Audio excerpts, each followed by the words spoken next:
On a foggy June night in 1962, three men pulled off what sounded like something from a Hollywood movie, an escape from Alcatraz, the most feared and fortified prison in America.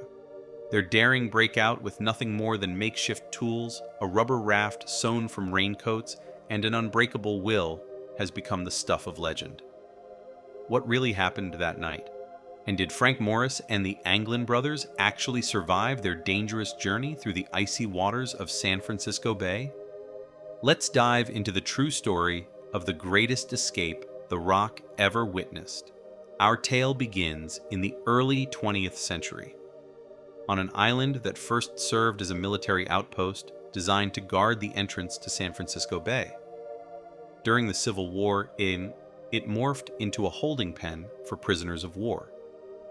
But by the 1930s, the US government needed someplace even more secure, a place where America's most dangerous criminals would have nowhere to run.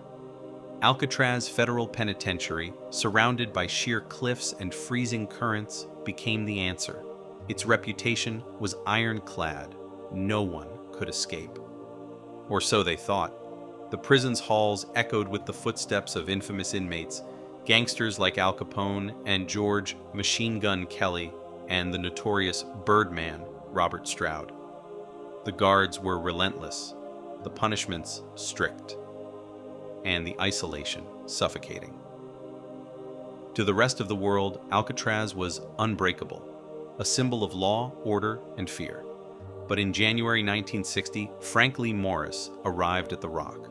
Orphaned as a child, Morris had already built a reputation for being sharp-minded and relentless, with a rap sheet that included everything from robbery to multiple prison escapes. For him, every prison was just a puzzle that needed solving. Soon, he connected with two brothers, John and Clarence Anglin, both sentenced for bank robbery, and another criminal, Allen West. The four men all had adjoining cells, which allowed them to quietly plot their escape at night, whispering through the walls. The plan they hatched was as risky as it was inventive. If they failed, it meant certain death. But for Morris and the Anglin brothers, the possibility of freedom was worth any price.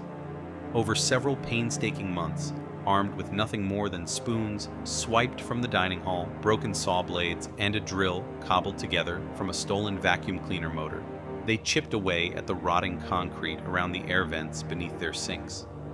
Every day, Frank played his accordion during the hour when music was allowed, masking the noise with cheerful melodies. They weren't just digging to another cell, they were carving a tunnel into an unused service corridor running behind their block. Once they broke through the walls, the next phase began, preparation for a journey across one of the world's most unforgiving stretches of water.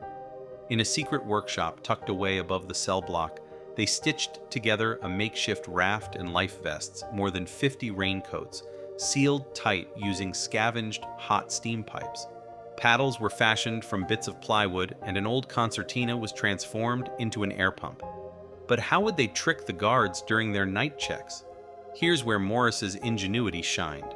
Using soap, toothpaste, and toilet paper, they sculpted shockingly convincing dummy heads, complete with real human hair swept up from the prison barbershop. Each night, they carefully arranged the fakes on their pillows, tucked under layers of carefully bundled clothes and towels. Finally, June 11th, 1962, arrived. Under the cover of darkness and behind a lineup of fake heads, the conspirators put their plan into action. But Allen West's vent had jammed, and he was unable to squeeze through in time. Left behind, he could only watch as Morris and the Anglin brothers crawled through the tunnels, reached the roof, and made a mad dash across the open top of the cell house. Lugging their DIY raft in full sight of the guard towers, they slid down a drain pipe, scaled two barbed wire fences, and scrambled down the rocky shore.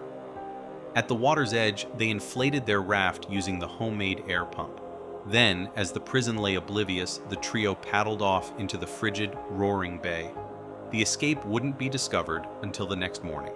By then, Morris, John Anglin, and Clarence Anglin had vanished. The prison went into immediate lockdown. The warden, fueled by panic and disbelief, launched one of the largest manhunts in history. Search teams pored over every inch of the island, scouring even the homes of staff who lived there. Soon, the Coast Guard found a paddle floating in the bay, a waterproof packet of photos belonging to the Anglins washed up ashore. Fragments of the raft surfaced days later, as did a homemade life vest, but there was no sign of Morris or the Anglins themselves. No bodies, no footprints, nothing.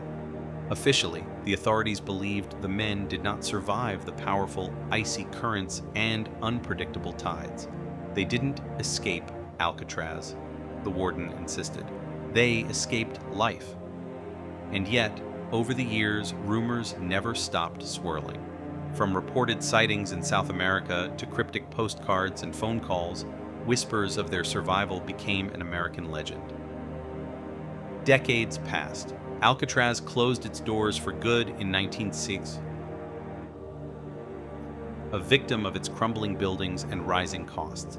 Yet, the escape lived on in pop culture, even inspiring the blockbuster 1909 film Escape from Alcatraz, starring Clint Eastwood as Frank Morris. In 2013, the mystery deepened when San Francisco police received a letter claiming to be from John Anglin himself. The letter insisted that all 3 men survived that night, though Frank Morris had since passed away. The FBI tested the letter, but couldn't verify if it was real, or just another piece added to the puzzle. Even today, the U.S. Marshals Service has the case listed as open. In 2022, they even released age-progressed images of what the escapees might look like after all these years, still searching for any clue that could solve this cold case once and for all. The story of the Alcatraz escape isn't just about chisels and raincoats. It's about the unbreakable strength of the human spirit and the eternal hope for a second chance. Whether Frank Morris and the Anglin brothers found freedom or met a cold, uncertain end in the dark waters beyond the rock remains one of America's greatest unsolved mysteries. Would you have dared to risk it all? The legend of the Alcatraz escape continues to thrill, puzzle, and inspire to this day.